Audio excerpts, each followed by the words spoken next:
사도행전 3장. 하루는 오후 3시 기도 시간에 베드로와 요한이 예루살렘 성전으로 올라갔다. 그때 사람들이 태어날 때부터 안진뱅이 된 사람을 메고 와서 성전으로 들어가는 사람들에게 구걸을 할 수 있게 하려고 아름다운 문이라 불리는 성전 문 앞에 앉혀놓았다. 그 사람은 베드로와 요한이 성전 안으로 들어가려는 것을 보고는 두 사도에게 돈을 달라고 구걸했다. 두 사도는 걸음을 멈추고 그 사람을 눈여겨보았다. 이윽고 베드로가 말했다. 우리를 똑바로 쳐다보시오. 그 사람은 무엇을 좀 얻을 수 있으려니 기대하면서 두 사도를 쳐다보았다. 그때 베드로가 그 사람에게 말했다. 은이나 금은 내게 없지만 내가 가진 것을 당신에게 주겠소. 곧 나사렛 예수 그리스도의 이름으로 명하니 일어나 걸으시오. 그러면서 베드로는 그 안진뱅이의 오른손을 붙잡아 힘껏 일으켰다. 그러자 안진뱅이는 즉시로 다리와 발목에 힘이 생겨 벌떡 일어나더니 걷기 시작했다. 그 사람은 신기한 듯 걸어보기도 하고 껑충껑충 뛰어보기도 하더니 하나님을 찬양하면서 두 사도와 함께 성전 안으로 들어갔다. 성전 안에 있던 사람들은 어떤 사람이 걸어 들어오면서 하나님을 찬양하는 것을 바라보다가 그 사람이 바로 성전의 아름다운 문 앞에 앉아서 날마다 구걸을 하던 그 안진뱅이인 것을 알아차리고는 몹시 놀라 어리둥절해서 할 말을 잃었다. 고침받은 그 거리는 베드로와 요한을 붙잡고 두 사도 곁에 바짝 붙어 다녔다. 사람들은 크게 놀라서 그들을 만나려고 솔로몬 행각이라 불리는 곳으로 모여들었다. 베드로는 솔로몬 행각에 몰려든 사람들을 보고 말했다. 이스라엘 동포 여러분, 왜 이 일로 그렇게 놀라십니까? 마치 우리에게 무슨 큰 능력이나 깊은 신앙이 있어서 이 사람을 걷게 한 것처럼 왜 그렇게 우리를 쳐다보십니까? 아브라함과 이삭과 야곱의 하나님, 곧 우리 조상들의 하나님께서 그분의 종 예수를 영광스럽게 하시려고 이런 놀라운 일을 베풀어 주셨습니다. 여러분은 예수를 넘겨주어 십자가에 죽게 했습니다. 총독 빌라도는 예수를 놓아드리려고 했는데도 여러분은 그것마저 거부해 버렸습니다. 여러분은 거룩하고 의로우신 예수를 놓아드리기는커녕 예수 대신 살인자 바라바를 놓아달라고 세차게 요구했습니다. 결국 여러분은 생명의 근원이 되시는 예수를 죽였습니다. 그러나 하나님께서는 십자가에 죽으셨던 예수를 무덤에서 다시 살리셨습니다. 우리는 그 사실을 직접 목격한 증인들입니다. 여러분도 잘 알다시피 이 사람은 본래 안진뱅이였습니다. 그러나 예수의 이름을 믿음으로써 이렇게 성한 몸이 되었습니다. 이 사람에게 이런 완전한 치유가 일어난 것은 오직 예수의 이름과 예수를 통해서 오는 믿음의 힘 때문입니다. 형제들이여, 여러분의 지도자들처럼 여러분 역시 알지 못하고 무지 가운데서 그런 행동을 저질렀다는 것을 나는 잘 압니다. 그러나 하나님께서는 예언자들을 통하여 예수 그리스도께서 고난을 받으실 것이라고 미리 선포하셨던 것을 그처럼 이루신 것입니다. 그러므로 동포 여러분, 이제 회개하고 하나님께로 돌아오십시오. 그러면 하나님께서는 여러분의 죄를 깨끗하게 씻어주실 것이고 주께서 여러분을 새롭게 해주실 때가 올 것입니다. 뿐만 아니라 하나님께서는 여러분을 위해 미리 약속하셨던 그리스도이신 예수를 다시 보내주실 것입니다.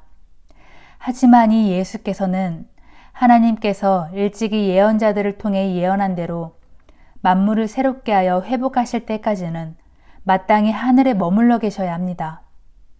일찍이 모세는 말하기를 하나님께서는 여러분의 동족 가운데서 나 같은 예언자 하나를 세우실 것인데 여러분은 그분이 하시는 말씀에 귀를 기울여야 합니다.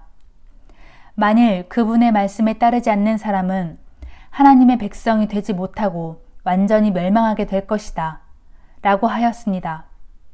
또한 사무엘을 비롯한 모든 구약의 예언자들도 오늘날 일어나고 있는 일을 예언하였습니다. 여러분들은 예언자들의 자손입니다. 하나님께서 여러분의 조상들과 맺으신 언약의 상속자들입니다. 하나님께서 아브라함에게 말씀하시기를 땅 위의 모든 사람들이 너의 후손으로 말미암아 복을 받게 될 것이다 라고 하였습니다. 그래서 하나님께서는 자기 종 예수 그리스도를 택하시고 세우셔서 맨 먼저 여러분들에게 보내셨습니다. 그것은 여러분 각자를 악한 길에서 돌이켜서 여러분 모두 복을 받게 하시기 위함입니다. 베드로와 요한이 성전의 솔로몬 행각에서 아직도 사람들을 향해 말하고 있을 때 제사장들과 성전 경비대장과 사두개파 사람들이 몰려왔다. 그들은 두 사도가 사람들에게 예수 그리스도의 죽음과 부활에 대해 가르치고 선포하는 것에 격분해서 두 사도를 붙잡아 끌고 갔다. 날이 이미 저문 뒤였으므로 그들은 두 사도를 다음 날까지 감옥에 가두어 놓았다. 하지만 두 사도의 설교를 들은 사람들 가운데 많은 사람들이 믿게 되었는데 새로 믿음을 갖게 된 사람들이 남자만도 5,000명이나 되었다. 이튿날 온 유대 지도자들과 장로들과 율법 교사들이 예루살렘에 모였다. 대제사장 안나스를 비롯하여 가야바와 요한과 알렉산더, 그 밖에 대제사장 가문에 속하는 사람들이 모두 참석했다. 공회가 열리자 그들은 두 사도를 가운데에 세워놓고 신문하기 시작했다. 너희는 무슨 권한으로 또 누구의 이름으로 이런 일을 하고 있느냐? 그때 베드로가 성령이 충만하여 그들에게 대답했다. 존경하는 이 나라의 지도자들과 장로 여러분, 오늘 우리가 신문을 받은 것이 안진뱅이 거린에게 선한 일을 베풀었기 때문이고 그가 어떻게 해서 낫게 되었는지를 묻고 계시는 것이라면 나는 여러분과 온 이스라엘 백성에게 분명히 말씀드릴 수 있습니다. 장애가 있었던 저 사람이 성한 몸으로 여러분 앞에 서게 된 것은 여러분이 십자가에 못 박은 그 사람, 곧 나사렛 예수의 이름과 그 능력으로 그리 된 것입니다. 여러분은 그분을 십자가에 못 박아 죽였지만 하나님께서는 죽었던 그분을 무덤에서 다시 살리셨습니다. 이분 예수께서는 집 짓는 자들이 쓸모없다고 버린 돌이었지만 마침내 집 모퉁이의 머릿돌이 되신 분입니다. 그러므로 그분 예수 그리스도의 이름이 아니고서는 어느 누구에게서도 구원을 받을 수 없습니다. 하늘 아래에 우리를 구원할 수 있는 이름은 오직 예수뿐입니다. 그 이름밖에는 세상에 어떤 다른 이름도 인간에게 주어진 일이 없습니다. 그들은 아무 교육도 받지 못한 베드로와 요한이 그처럼 확신 있게 말하는 것을 보고는 깜짝 놀랐다. 하지만 그럴 수 있는 것은 두 사람이 예수와 함께 지냈었기 때문이라는 것을 인정할 수밖에 없었다. 더군다나 병고침을 받은 당사자가 두 사람 곁에 서 있는 것을 보고는 더 이상 트집 잡을 말이 없었다. 그래서 그들은 두 사도를 공회 밖으로 내보낸 뒤 자기들끼리 서로 의논했다. 저 사람들을 어떻게 하면 좋겠소? 그들이 큰 기적을 행한 사실을 예루살렘에 사는 사람들이 모두 알고 있고 우리도 그것을 부정할 수만은 없소. 어쨌든 이 일이 백성들 사이에 더 퍼져나가지 않도록 막으려면 이 사람들에게 더 이상 예수의 이름으로 말하지 않도록 엄중히 경고해 두어야겠소. 그래서 그들은 두 사도를 다시 불러들여 앞으로는 더 이상 예수의 이름을 말하거나 가르치지 말라고 엄하게 명령했다. 그러나 베드로와 요한이 그들에게 대답했다. 하나님의 눈에 어느 쪽이 옳게 비칠지 당신들 스스로 판단해 보십시오.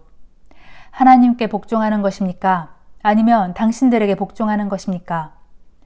누가 뭐래도 우리는 우리가 보고 들은 것을 말하지 않을 수 없습니다.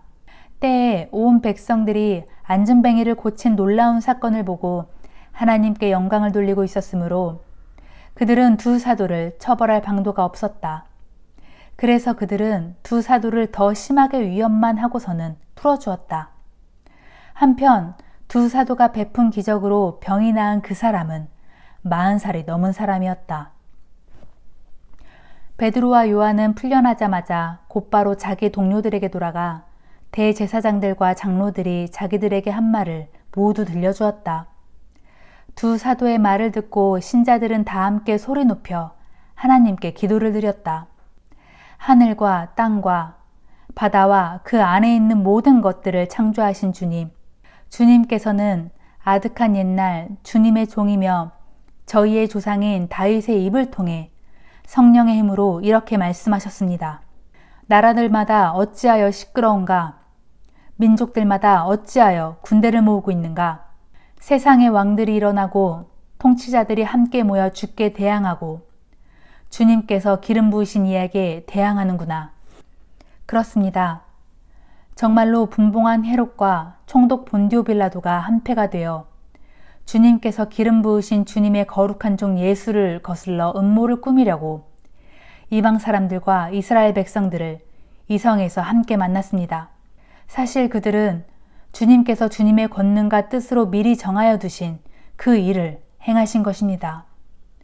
주님, 이제 그들의 위협 앞에 놓인 저희를 내려다보시고 주님의 종들이 담대하게 주님의 말씀을 전할 수 있게 해주소서. 주님의 손을 뻗으시어 주님의 거룩한 종 예수 그리스도의 이름으로 병을 고쳐주시고 기적과 놀라운 일들을 이룰 수 있게 해주소서. 기도가 끝나자 신자들이 모여있던 곳이 크게 흔들렸다. 그들은 모두 성령으로 충만해져서 하나님의 말씀을 담대하고 힘차게 전하였다. 믿는 사람들은 모두 한마음 한뜻이 되었다. 어느 누구도 자기 소유를 자기 것이라고 주장하지 않았고 자신들이 가진 것을 모두 내놓고 다 함께 공동으로 사용했다. 사도들은 큰 권능으로 주 예수의 부활을 확신 있게 증거하였고 사람들은 모두 풍성한 은혜를 받았다. 신자들 가운데 생활에 쪼들리는 사람은 아무도 없었다. 그것은 땅이나 집을 가진 사람들이 그것을 판 후에 그 돈을 가져와서 사도들의 발 앞에 내어놓는 경우가 적지 않았고 그러면 사도들은 그 돈을 필요한 사람들에게 나누어 주었기 때문이다.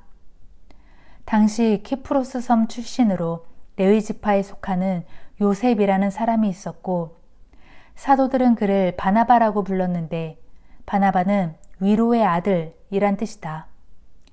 그 사람이 자기 소유의 밭을 팔아서 그 마련한 돈을 가져다가 필요한 사람들에게 나누어 주라고 사도들의 발 앞에 내놓았다. 아멘.